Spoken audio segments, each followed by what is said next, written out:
I want you to know this. Remember this. There is no such thing as failure. Failure is just life trying to move us in another direction. It doesn't matter how far you might rise. At some point, you are bound to stumble, because if you're constantly doing what we do, raising the bar, if you are constantly pushing yourself higher, higher, the law of averages, not to mention the myth of Icarus, predicts that you will at some point fall.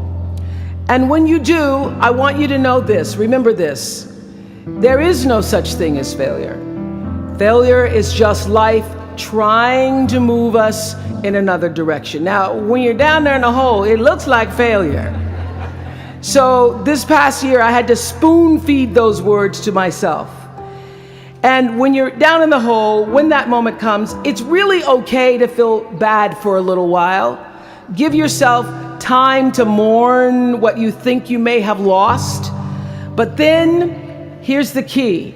Learn from every mistake, because every experience, encounter, and particularly your mistakes, are there to teach you and force you into being more of who you are.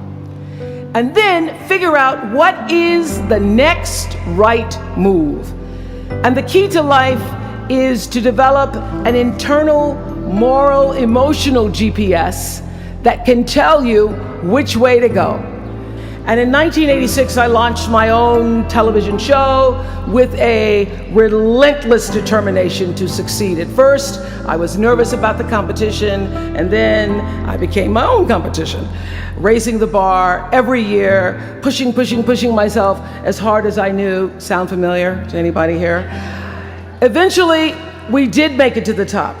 And we stayed there for 25 years. The Oprah Winfrey Show was #1 in our time slot for 21 years. And I have to tell you, I became pretty comfortable with that level of success. But a few years ago, I decided, as you will at some point, that it was time to recalculate, find new territory, break new ground. So I ended the show and launched OWN, the Oprah Winfrey Network. The initials just worked out for me.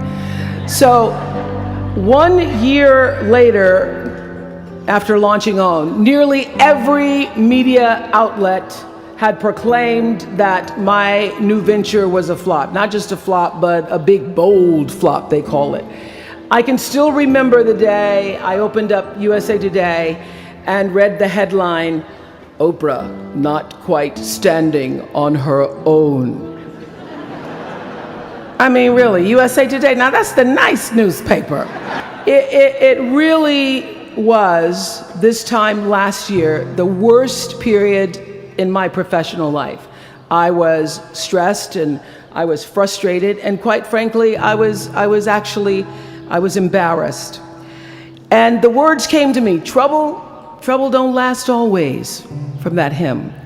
This too shall pass. And I thought, I am going to turn this thing around and I will be better for it. So I'm here today to tell you, I have turned that network around.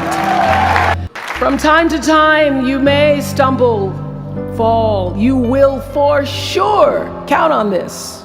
No doubt you will have questions and you will have doubts about your path.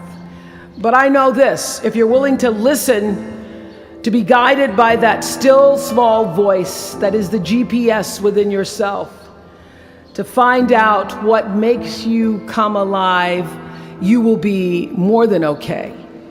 You will be happy, you will be successful, and you will make a difference in the world. Belief in oneself and knowing who you are, I mean, that's the foundation of everything great. People should learn from my mistakes as well, not only my successes.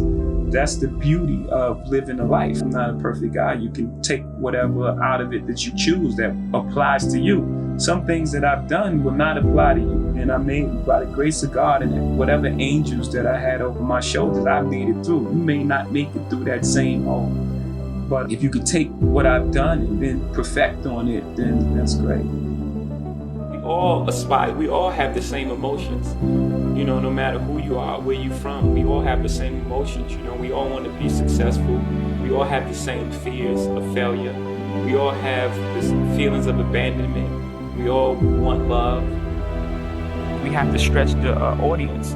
You know, it can't be a young man's game. It has to be a genre of music, you know. And what I do while recording is I'll find the truth.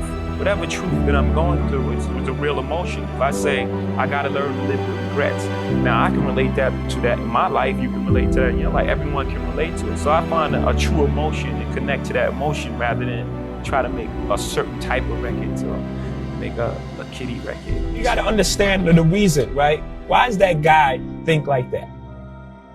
Right? How do you arrive at that point? You gotta also look at that. You have to look at that. You got to look at the environments and places we live in and how things are set up and how things are structured and how we're always the last on the totem pole, even from our schooling to our roads, you know, everything that all the obstacles that's placed in front of us. If this is what I have to live for, then I'm going to take the chance to get more. It doesn't matter. It doesn't matter what happens to me. My first album, but I never really took it serious. It was more of a hobby, and it was such a gift to me. Like, it was a gift. Like, it wasn't really hard for me to create rap. It wasn't hard for me to write rhymes and things like that. This is when I used to write. Like, in my earlier days, I used to write every day, every single day, in the kitchen, banging on the table. My mom's like, please, get us a break back here. I had this green notebook. I used to just write every single day. I wasn't writing with the intention of having a record deal or anything like that. It was just something that I like to do. It was more of a hobby. I wasn't really just trying to get a record deal. So I would run the streets after that, then I just stopped writing. So then I would still get all these ideas. I have all these ideas and I still make songs, but I now am making these songs in my head. But so it still wasn't a serious thing to me.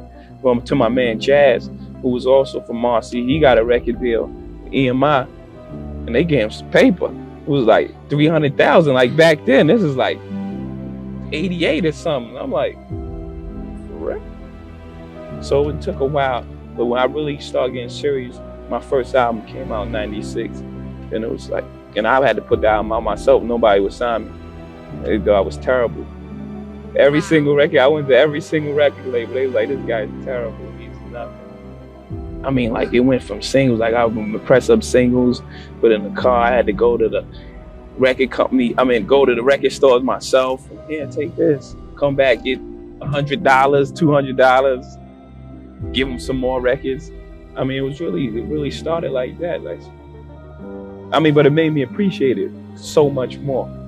No one gave me anything. They didn't give me a record deal. They didn't give me anything. Like, I really just took my time and grew it step by step by step by step. And that goes from not listening to other people again. Because I could have easily been like, wow, maybe I'm right. And maybe what I'm talking about ain't right. You know what I'm saying? They say no one wants to sign me. Maybe what I'm saying ain't right. I could have easily took that. That was easy. That would have stopped the suffering. But I didn't. Things don't happen to you, they happen for you. That's life. Everything is life. It happens for you. Everything is for your greatest good. You can't control the future. You can control it up to some point. You can't control what others do.